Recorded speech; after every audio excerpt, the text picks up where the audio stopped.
चलिए आज चलते हैं स्पेन के एक छोटे से खूबसूरत से शहर सालोब्रेना। एक ऐसी जगह जहां सदियों पुरानी एक कहानी आज भी लोगों के दिलों में खौफ पैदा करती है। ये कहानी है द कॉप्स ब्राइड की, यानी मुर्दा दुल्हन की।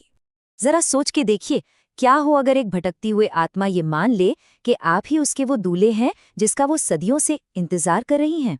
सालोब्रेना की उन्हीं खामोश गलियों में यही डर एक हकीकत बन जाता है।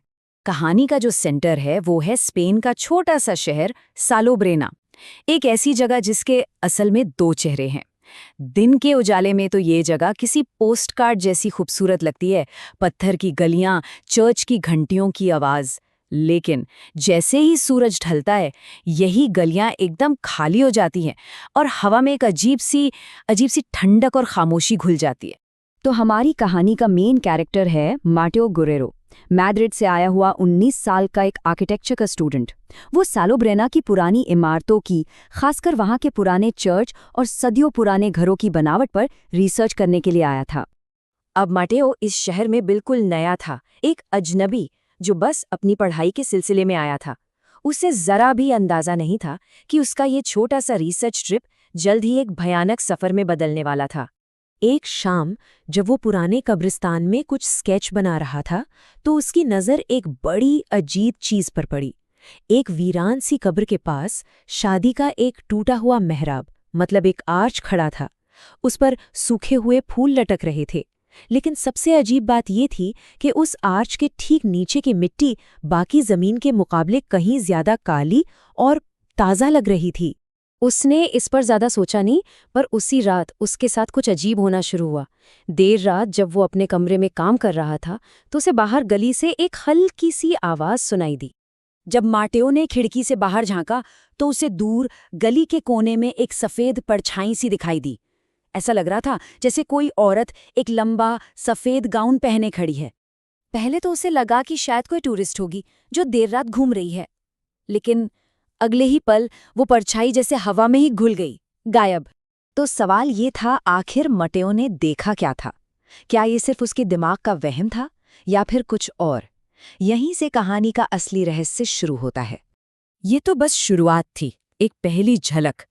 अब कहानी उस मोड़ पर पहुंचती है जहां कब्रिस्तान का राज धीरे धीरे खुलने लगता है और माटेओ पर खतरा और भी गहरा हो जाता है। अगली रात माटेओ ने कुछ ऐसा देखा जिसे वो अनदेखा नहीं कर सकता था।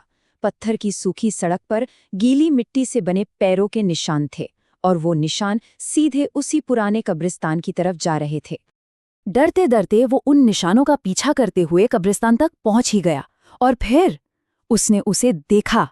चांद की रोशनी में उसी टूटे हुए मेहराब के नीचे वो सफेद कपड़ों वाली औरत खड़ी थी, एकदम खामोश, जैसे वो किसी का इंतजार कर रही हो। जब माटेओ ने उसे ध्यान से देखा तो उसके रोंगटे खड़े हो गए।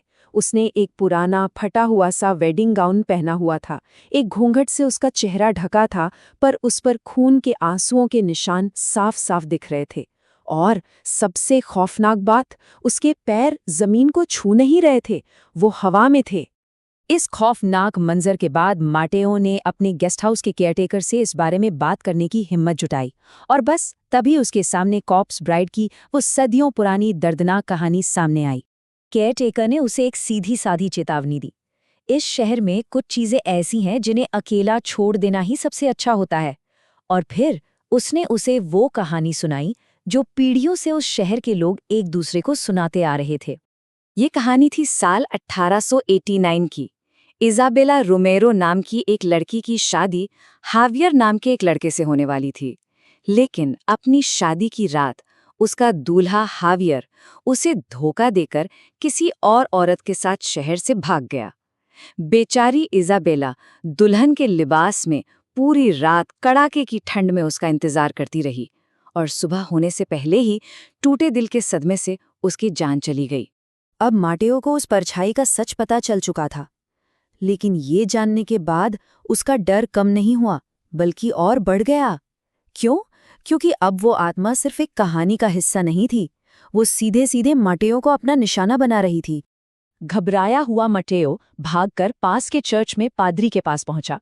पादरी ने उसकी पूरी बात सुनी और उससे बस एक बहुत जरूरी सवाल पूछा। जब तुम पहली बार कब्रिस्तान गए थे तो क्या तुम वहां से अपने साथ कुछ लाए थे? और तभी माटेओ को याद आया। उसने उस टूटे हुए शादी के मेहराब से कुछ सूखे फूल उठा लिए थे, बस एक यादगार के तौर पर। उसे क्या पता था कि उसकी ये छोटी सी भूल उसकी जिंदगी की सबसे बड़ी गलती बन जाएगी।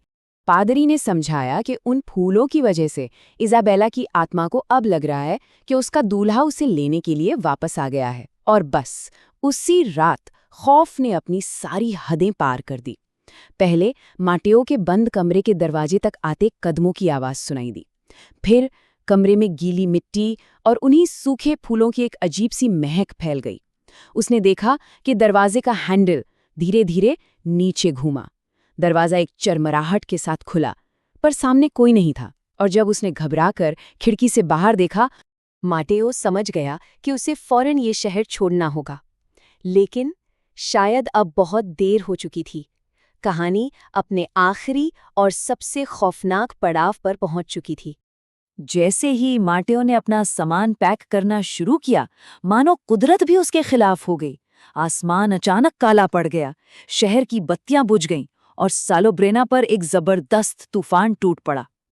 और तभी बिजली की एक तेज चमक हुई और उस एक पल की रोशनी में उसने देखा, वो ठीक उसके सामने खड़ी थी।